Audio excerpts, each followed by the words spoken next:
Just quickly clarify, did I hear you say that you helped rig elections before now? But you know, when you provide money, you give money to INEC boys to help you if they see any chance. My people, a whole lot is happening in the political zone. Everybody as it is in Nigeria now is not happy with the present administration in power. That's President Bola Ahmed TINUBU administration and all the decisions that they have been making, including Akpabio and all the bills that they are passing here in the National House of Assembly. My people, now an eyewitness has finally come out. Though in the video he said his eyes shouldn't be shown, but in this video I'm going to be showing you, I'm going to be playing you a video where he said everything, he explained everything that happened there during the election, how Peter Obi won the election and how Tinubu was able to rig the election successfully, that a whole lot of people were concerned about how he did it because they believe that Mahmoud Yakubu is one of the mastermind of how the election was rigged, just because he worked hand in hand with Tinubu during the time of election, and everything that they promised Nigerians that we proved their transparency, everything was a lie, and everybody saw everything that went down in the video. I'm going to be showing you everything in this video, my people. Just make sure you share this video to every social media platform. If you cannot share, like it, give it a thumbs up. Everybody needs to see this video so that YouTube will recommend the video to everybody. And my people, stay connected. We'll be back in a jiffy. Welcome back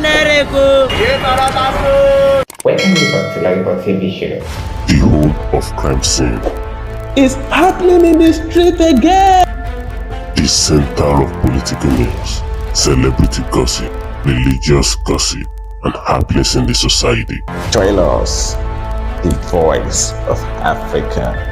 Welcome you to Lajupok TV show, where we bring you political, celebrity and religious gossip. If you have not yet subscribed to this channel, do where to click the red subscription button and don't forget to click the bell icon so that YouTube will notify you anytime we drop another trendy video. My people, a whole lot have been wondering, a whole lot of people in the country have been wondering what happened during the election. We voted for someone else and another person became the president of this country and has been ruling this country, has been taking Nigeria backward, like he has taken Nigerians like 20 years backward now. Even with the present situation of the country, you will see that this administration is very clueless in a situation whereby a whole lot of Nigerians are suffering. A whole lot of people cannot even complete 3 square meal. You see the hardship is keep on going on every day, and you will see that the dollar value to naira value, Nigeria value, the naira value is going down every present day. And that is when the administration thinks that, oh, what can we do for Nigerians that will make the whole nation to see that we are doing something? The best thing that could come to their mind is to change the national anthem back to the one that would be the first national anthem. Though what I feel is that if Nigerians are happy, you know, eating well, the economy is good, everything is growing well in the country, the naira to dollar value is balanced, a whole lot of Nigerians will not even see it as a big deal. But in a situation where the country is suffering, a whole lot of people are suffering in this country, and you did not see that as a big issue to tackle, but the best thing that could come to your mind is to change the national anthem back to the old one. It shows how clueless you are, my people. You will see in this video what's been revealed during the election. Everybody has been reacting towards this video because obviously Tinubu was never voted for with the way everything was shown to us. Though he has some people that have voted for him very, very well, but not more than the way Nigerians, especially the youths here in Nigeria, voted for Peter Obi. And you will see that everybody was waiting for Peter Obi to be announced as the president of the country. You will see here in this video. Let me show you everything that happened, and after that you will see another video of one of the politicians that used to rig election in this country, a man that's supposed to be behind bars, but you know, in Nigeria everything goes. You will see everything in this video, my people. Just stay connected as you're going to be watching the video, and after the video we will come back and wrap up. Imagine the laughable reason INEC is objecting to the admission of evidence.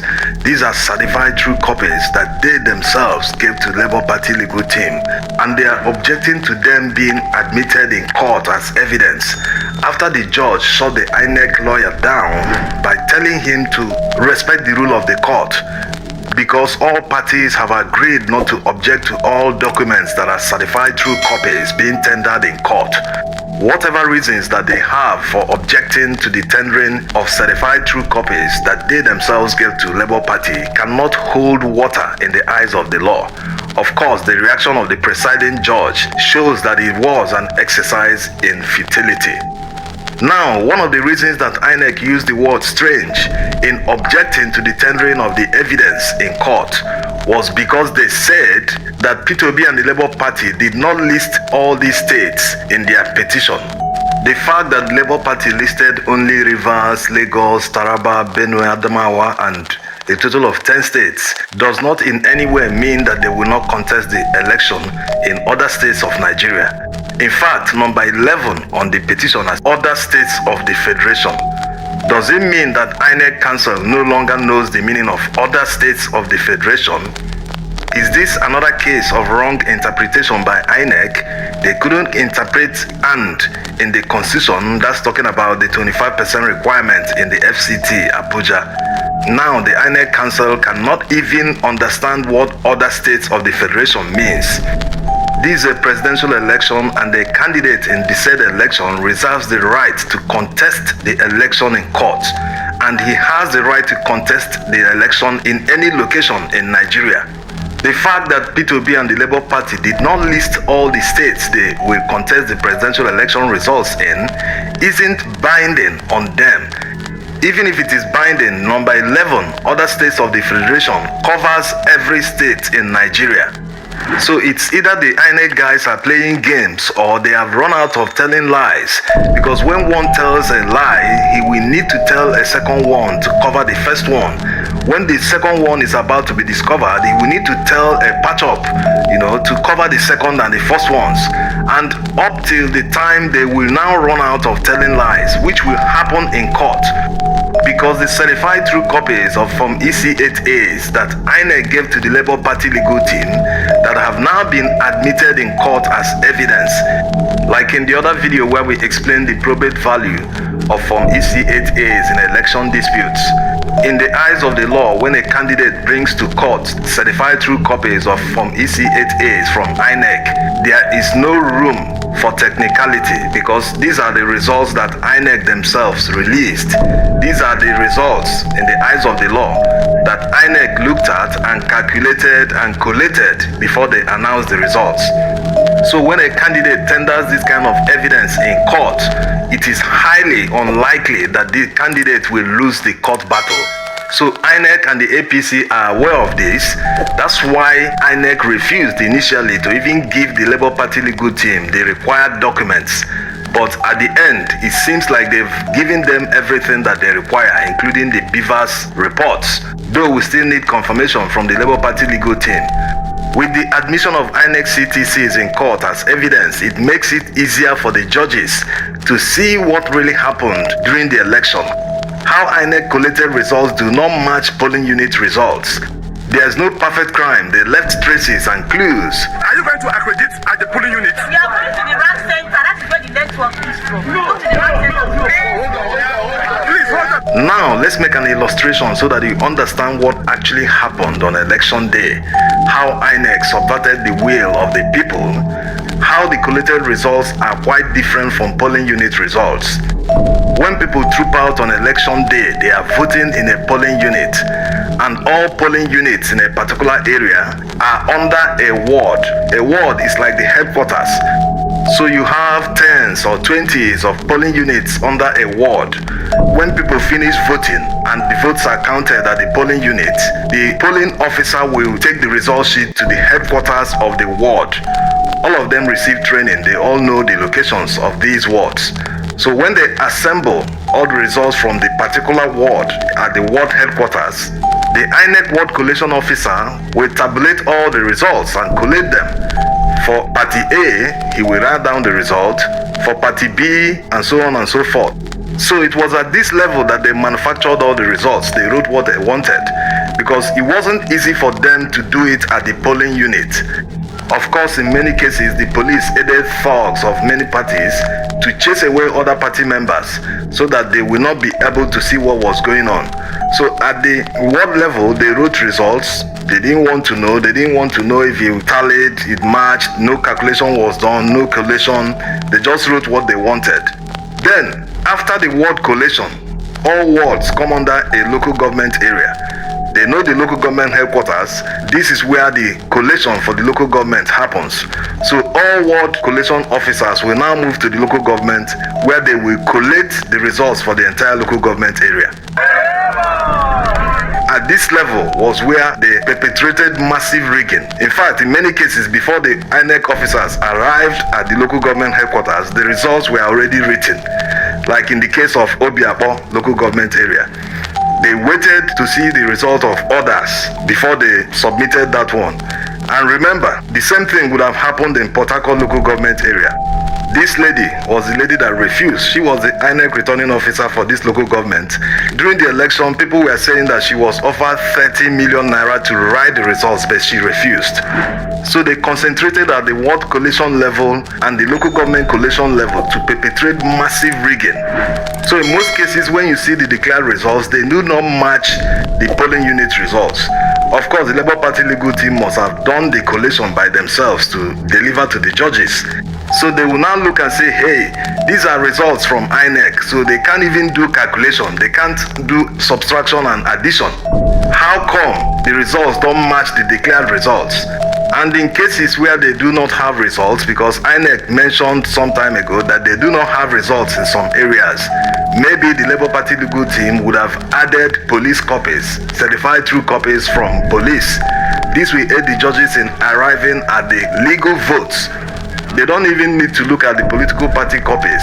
INEC copies alone proves that the results that was announced at the state level before they brought it to Abuja, the National Collation Center, do not match.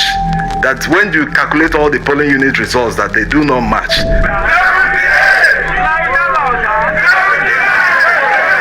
This presidential election petition tribunal will be the easiest for the petitioners to prove in Nigeria's history, because the rigging was so massive and blatant.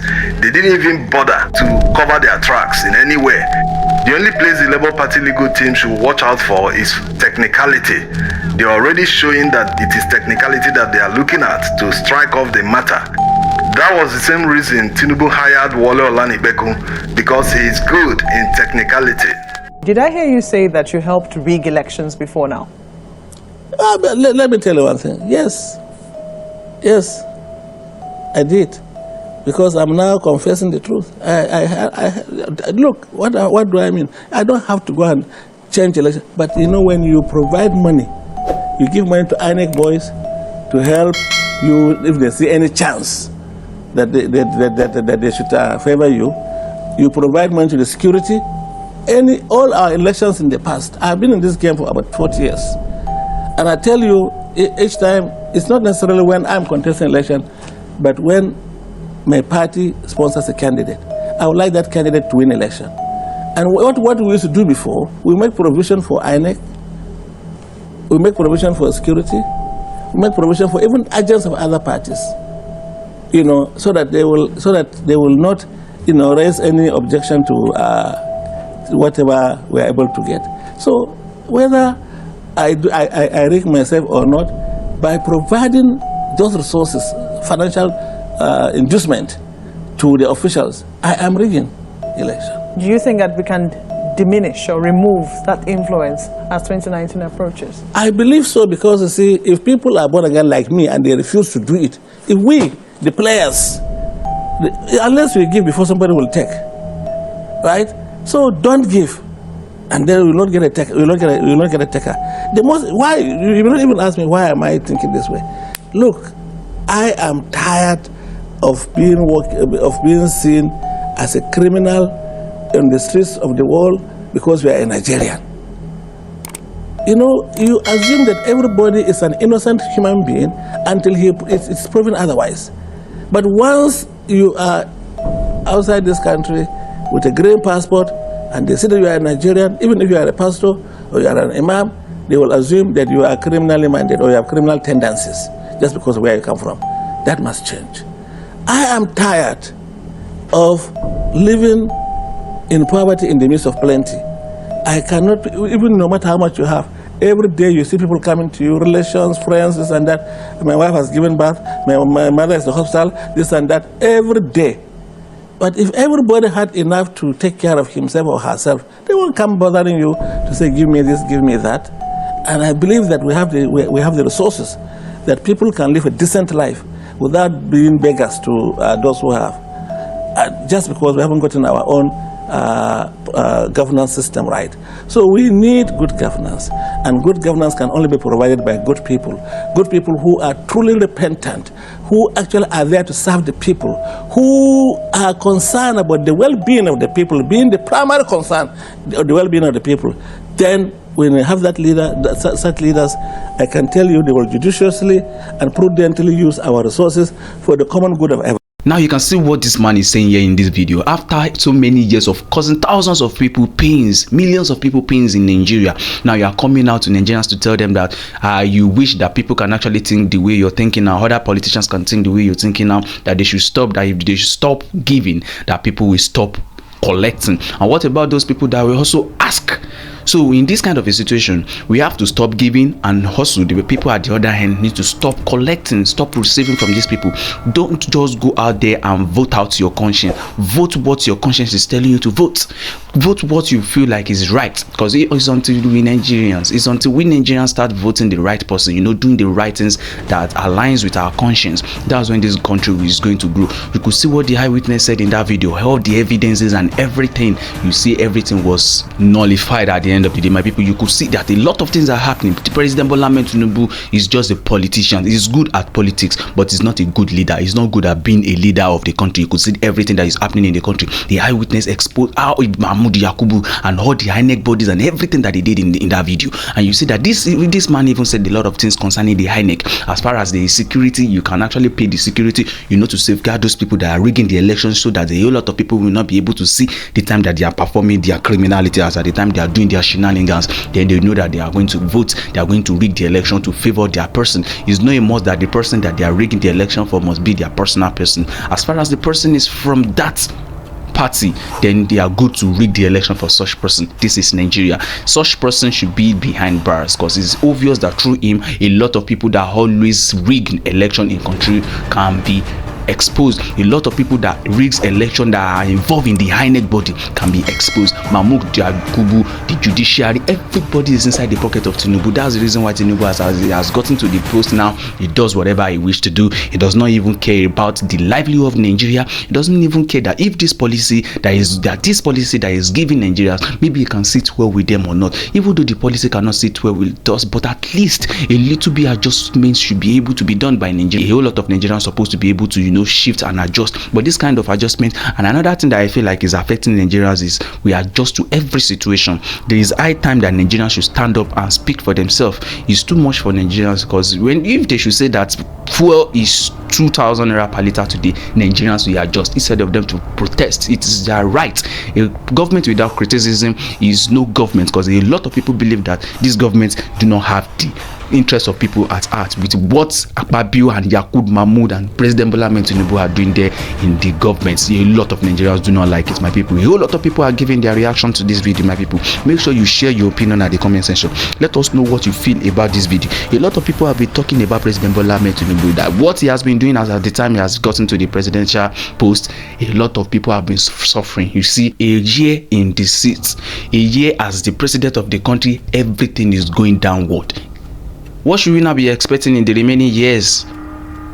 What should we be expecting in the remaining years to come? A lot of people are saying this, and a lot of people needs answers. A lot of people demand for an answer. You could see what DELE FAROTIMI said in the previous video that I showed you. He was even tried to be killed just because he exposed a lot of things about this government. Because of these things that he's been saying, he has been losing contract from a lot of people, because they feel like somebody that is against the government cannot work for them, because they know that it's not working for their people. It's not in support of what they are doing. My people, make sure you share this video to every social media platform. And before that, make sure you share your opinion at the comment section. Let us know what you feel about this video. Tell us what you feel about everything that is going on in this country, and don't forget to share this video to every social media platform. If you cannot share, like it, give it a thumbs up, so that YouTube will recommend it for us. And if you are coming across this channel for the very first time, do it to click the red subscription button, and don't forget to click the bell icon, so that YouTube will notify you anytime we drop another trendy video. See you in our next video. Bye for now.